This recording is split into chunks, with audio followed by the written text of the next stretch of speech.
Ahem. What's up, people of the world? You are on the rant couch, where I rant about whatever my $15 a month plus patrons ask me to rant about. You can get one of these by being one of those. Just kidding. That's not what this video is. Anyway, what's up, people of the world? It's me again, Alex Swimmer, aka AP3 Jumped In. Today, I'm reviewing season 9, episode 23 of My Little Pony Friendship is Matching entitled and the Big Mac Question. So yeah, this is presumably the last episode title to have a pun or wordplay.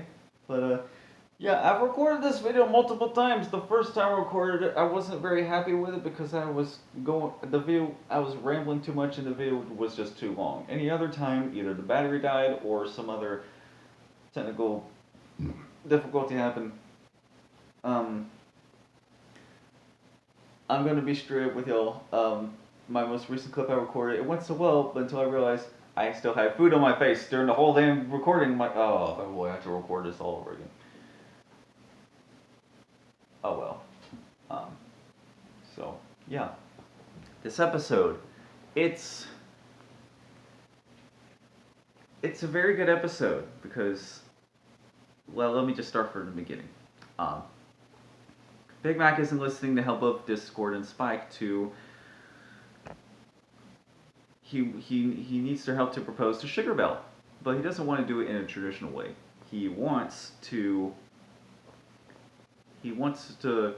provide like a pseudo scavenger hunt for her by inscribing a bunch of little notes on the stems of a whole bucket of apples, and he wants to spread them all throughout Ponyville, and for her to find. And turns out Spike is able to predict everything that Big Mac was going to say, so we didn't even have to say anything. I know Big Mac's already a man of few words, but you know, it's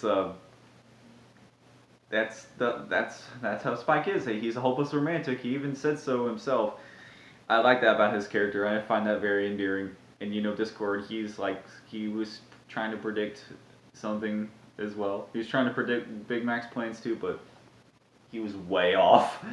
And because you know, Discord, he likes to take the easy way out a lot of the time, and he always tries to find the quickest solution to a problem, and that always spells disaster. And you know, that reminds me of me a little bit. I used to try to take the easy way out too in school sometimes, but my mom was like, no, you're not going to take the easy way out. Like, particularly with like homework or anything like that.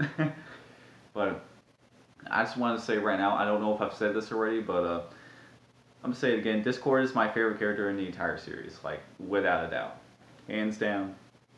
I've loved him ever since his introduction way back in Season 2, and he's become my favorite character ever since. And, yeah. I'm sure I'll gush about Discord at a later time, but I don't have time to do that right now. So, turns out Sugar Belle is playing the same thing. She also wants to propose to Big Mac in the same exact way, but she enlists the help of Mrs. Cake to cook like a bunch of like 20 or 21 something desserts, like they're like pies and cakes and anything you could imagine for her to make, and she puts notes in those as well. So Spike and Discord are both trying to help, but neither one of them are able to do it successfully.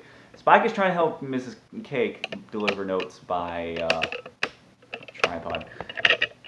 He's trying to help by delivering them notes via his magic dragon breath, because that's one of his skills, and I always thought that was a cool ability for him to have. Like, ever since the very first episode of the series, when I first saw him do that, I was pretty blown away, to be honest with you. And yeah, I remember watching it like it was yesterday. Never mind that yesterday, like it's still I remember like it's still happening right now.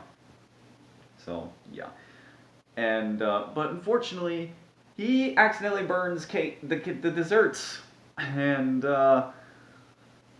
yeah, and Spike later on says in retrospect that fire and desserts don't mix, but Mrs. Cake was rushing the desserts anyway. She was not making them correctly and putting too much sugar in one. She poured like a bunch of sugar like 4 times in the one pie, and then he's constantly throwing shade at Mrs. Cake for the crappy desserts that she was making because she was rushing them. And he tasted some of them in secret, and they're not good, and he doesn't like them. he he gives her crap about about her crappy desserts like multiple times in the episode, and I find that to be hilarious. Meanwhile, Discord, he's trying to help deliver the apples, but he enchants the apples and dresses up in like as like a drill sergeant and gives apples instructions to literally say what's written on their notes. But he doesn't give them complete directions. They just the apples just wind up running amok in Ponyville, just saying what's on their what's on their notes. And at one point, the apples combine into a giant apple monster, which is exactly what boos can do in the Mario series. They can sometimes multiply to a whole swarm of boos can combine and turn into an atomic boo. And that's also how Bolosis was created. In Luigi's Mansion, a bunch of boos, a whole swarm of boos can combine, and then they create Bolosis, the third boss in Luigi's Mansion. So I find that to be really neat. I don't know if that was what they were going for exactly, but that's what that reminded me of. And I'm sure there's other creatures in other universes that do that as well. I just can't think of them off the top of my head. But the giant apple monster is kind of bizarre. And then at that point, Big Man's like, Discord? Then the apple's like, will you marry me? That's what the giant apple says. But turns out, Big Mac's efforts and Sugar Bell's efforts play back to back, and then both scenarios end off with the same exact scene where everyone shows up at that point. Even the CMC tries to help out for Mrs. Cake, and so it's at that point, Big Mac and Sugar Bell, they just they go off to the tree, which was planted by Big Mac's parents. I can't remember their names off the top of my head, but it's a tree that they planted. That it's this apple and pear tree that literally grew together and intertwined, and then they curved and formed a heart shape. Yeah. And then it's at that point, it opens up to Sugar Bell. He's like, "Oh, I've constantly been screwing things up in our relationship, in overall." And then Sugar Bell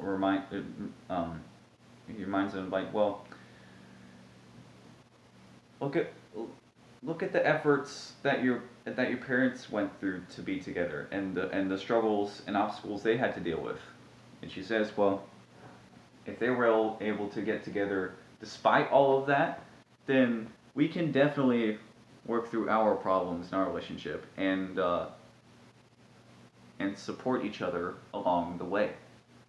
And it's at that point they're sitting in front of the tree, and the sun is shining through the heart shape, and that is a really beautiful shot. Let me tell you, it's I came across that screenshot on Twitter, and I saved it to my phone, and it's very beautiful. It's a very beautiful shot. I might use it for the thumbnail of this video. And while I'm recording this, I don't know what the thumbnail is going to be. You guys already know, obviously, but unless of course I upload the thumbnail too late. So yeah, it's just a really great scene, and it just feels really good because after that, Big Mac and Sugar Bell propose at the same time, and then they're both like, "Hey, yep." After they say, "Will you marry me?" And Big Mac, instead of rings, in Equestria,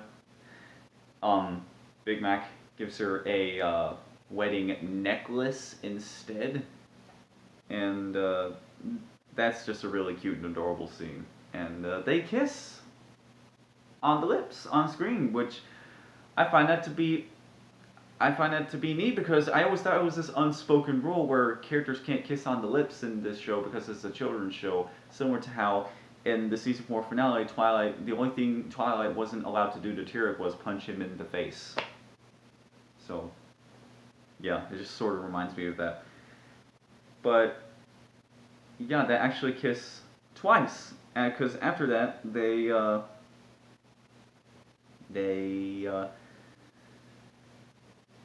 I'm getting a little ahead of myself, but they're fast forward to the wedding, because they have a wedding, and everyone is there. Everyone who was involved in the story. Also, other characters. So Granny Smith's friends. And I think even Grandpa shows up. He makes an appearance earlier on in the episode, but I'll talk about him in a little bit. So they get married. They kiss on the lips a second time. And yeah, I very much appreciate that because yeah, like I said, that I guess that unspoken rule doesn't matter.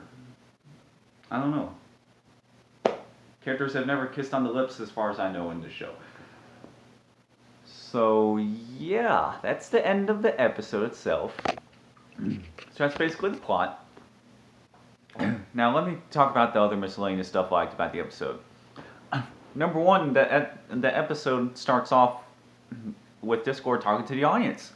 And then there are other characters who are involved in the story who talk to the audience as well. Spike the Dragon, the CMC, and even Granny Smith and Mrs. Cake at one point.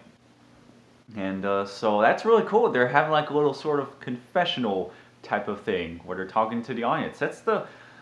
I know Pinkie Pie's talked to the audience before in the series, sparsely throughout, but especially in the earlier seasons. But it reminds me of the part in the season 1 episode where she's at the end. She's like, "Hey, that's what I said," and this is the first time something like this has happened to a bigger scale. I feel like, and so I find that to be real cool. Halfway through the episode, I found that to be really neat. Halfway throughout the episode, I'm trying to pop my ears. I had a feeling they were talking to an actual character, but I wasn't sure who they were talking to until it was revealed at the end they were talking to Applejack, dressed up very nicely, and in a really nice like southern dress and hat and whatnot. And yeah, I really like the design of the dress she's wearing, and she doesn't say anything, but she's teary eyed because of the wedding. And at the end, everyone involved shows up earlier in the story, talks to Applejack, and yeah, it's a cool aspect of the episode. And another thing, this episode was really hilarious. This episode has a great combination of aspects to love about this episode because you would hear the description of this episode out of context, and people would think you're talking about two different episodes. Because this episode pretty much has something for everyone. It's very hilarious because there's comedy. It's also very heartfelt and cute and adorable and tugs at the heartstrings. It's also very emotional, very deep, and I love the lesson especially. I'll talk about that in a little bit. Some other funny things I want to talk about. The bowling alley made a reappearance, and the Big Lebowski lookalikes also made a reappearance. This is the first time I think lookalikes of other characters have made a reappearance, I think. Maybe.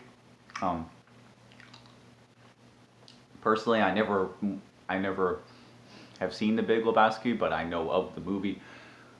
So, I don't know who directed it. Who cares? Another funny thing, one of the funniest things about the episode, I already talked about Big Man saying Discord. You get to hear him say that twice, and that's really funny. And Spike giving Mrs. Cake hell about her crappy desserts multiple times, which was funny. And I think the funniest thing was when the CMC are talking to Granny Smith, and she's going on about this dream that she had with Grandpa about their misadventures throughout space. And then she's like, "Where no pony has gone before," and I'm gonna pay for that later. So that scene is really funny because she's referencing Grandpa's voice actor's origins, being William Shatner's origins of Star Trek. So yeah, My Little Pony X Star Trek. Yeah, there's also some other things.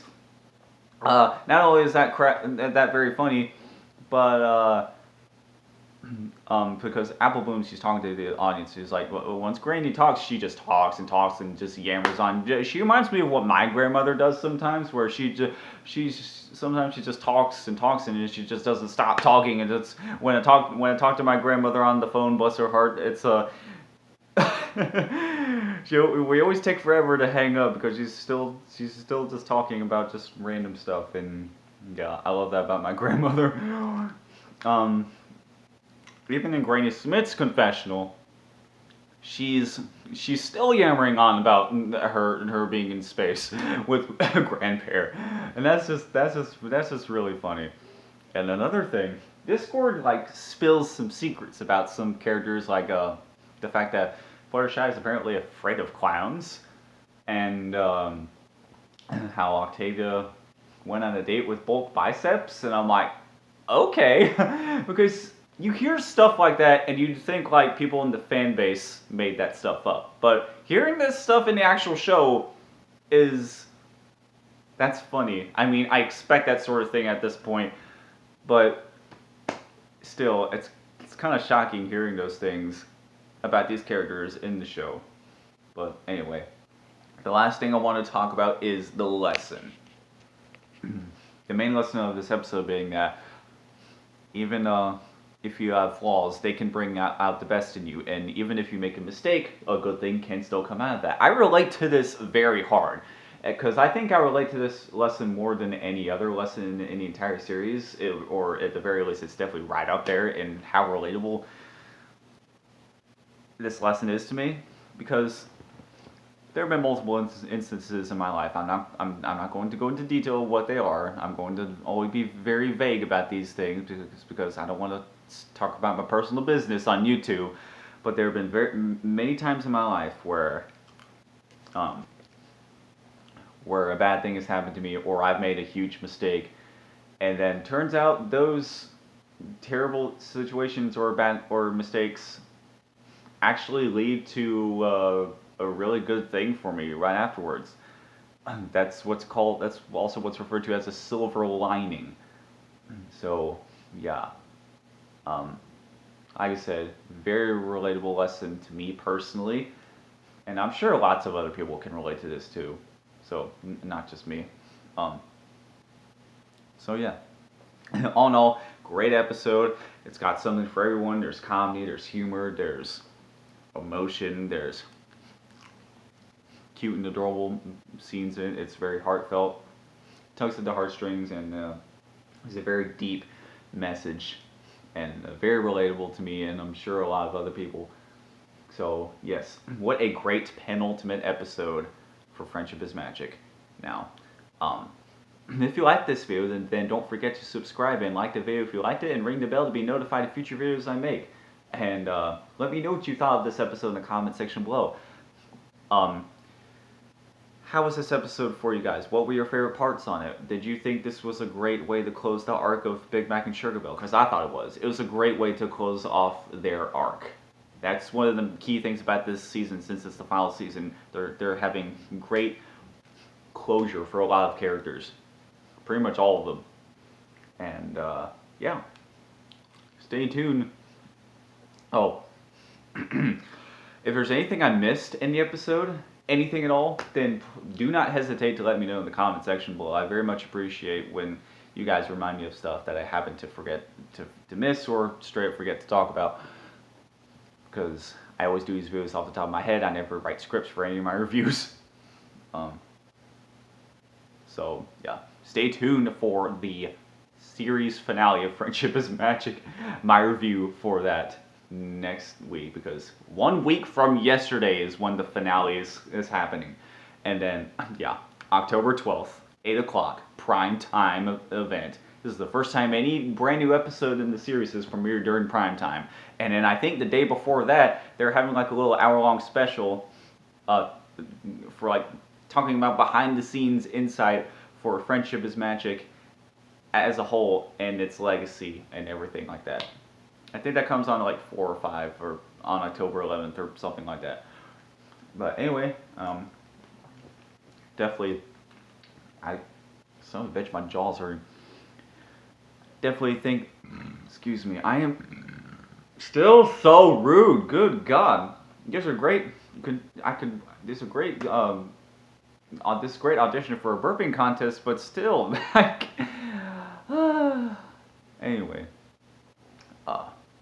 shit, what was I gonna say? Yeah, I think this is still my best attempt, even though this is like my 5th attempt at recording this. Anyway, once again, I'm Alex Swimmer, aka AP3Jump. Thank you so much for watching until the end. That's it for me, and I will see you soon. Goodbye. I once again would like to thank Dr. Wolf for giving me insight on episodes and being a great inspiration for my Friendship is Magic reviews. And if by any chance you're watching Dr. Wolf, I would love to work with you. I would love to maybe talk about the finale with you, or do a discussion video with you talking about the entirety of Friendship is Magic and its legacy. I still want to do a video like that, but I would hate to do that alone. A little discussion video about Friendship is Magic as a whole. I would love to do that with someone who's watched the entire series and has stuck around throughout the entirety of its run, just like me. Anyways, now I'm going to let you go. This video is still a little long, but still, I'm proud of this. I'm proud of this version. I don't know what you call it, but I'm very much proud of this take.